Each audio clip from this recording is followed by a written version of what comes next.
Yo, what's up, YouTube? It's your boy JC once again. Hope everybody's doing all right out there. You know, it's been a minute since I talked to y'all. You know, I wanted to touch bases with y'all because I got some bad news today, and it just kind of made me think. You know, and I wanted to bring this up. You know, a good friend of mine was charged with a crime. And he bailed out, and while he was on bail, they upped his bail and put a warrant out for him. Didn't bother to let him know, you know, that a warrant was out or if he had a court date or nothing. Just put a warrant out for him, and he was subsequently racially profiled, pulled over. They said that his registration was out of date. His registration didn't even expire until November of 2020. And they arrested him on this warrant. And he's now facing his third strike. Keep in mind, the first two strikes were committed when he was 16, and he's 44. So, go figure, you know. But something needs to be done about this 3 strikes law. You know, I learned something today in researching that the police departments actually get more money when they book somebody on a felony. The city council gives them more money, the feds give them more money, so on. And I think that it's also absolutely positively necessary that if we're going to address police departments and the defunding of police departments, the revamping of the criminal justice system, then I think that it's imperative that we also take up a fight against the California Department of Corrections, because we can't just blame the slave catchers. We also have to blame those who are maintaining plantations. You know, and cops are getting paid to go out and arrest people and to trump up charges for political reasons, so that they can get more money for their department, so that they can get promotions and raises and so on.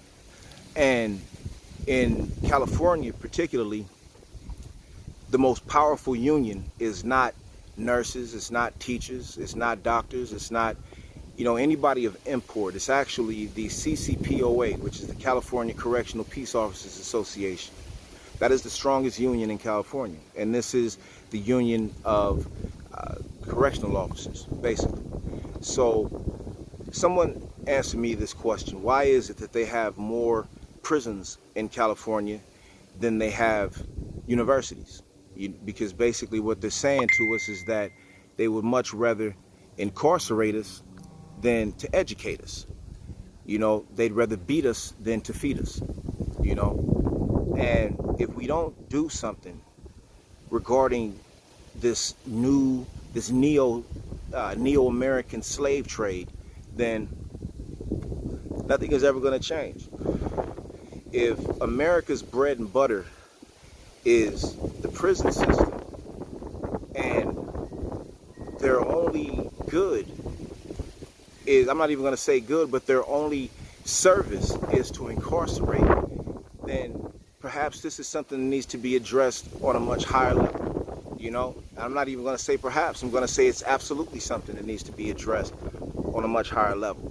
You know, so let's keep that in mind, you know, moving forward. You know, we not only need to subdue and incapacitate the system of slave catching, but we also need to disable and incapacitate the prison industry authority in America, because they are one and the same.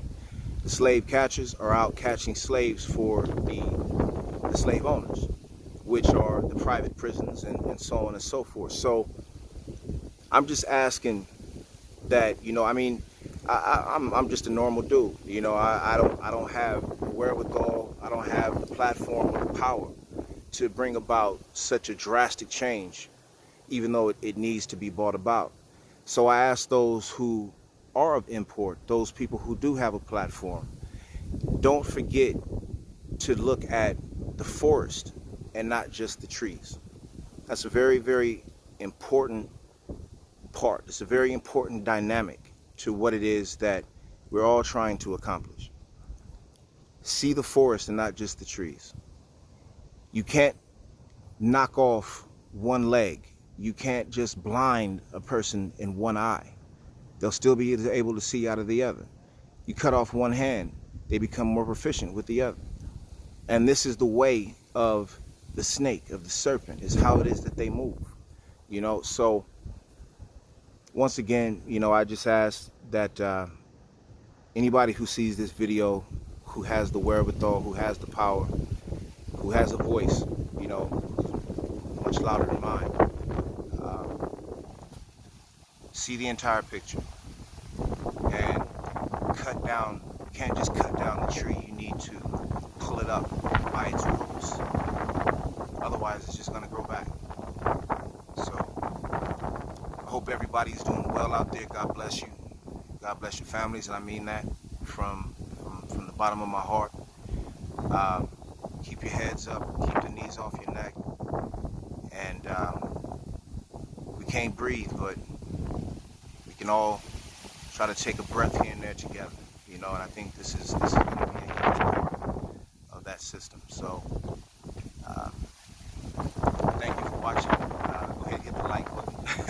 Or whatever, that's what everybody else says, you know. So I say it too. But I appreciate you taking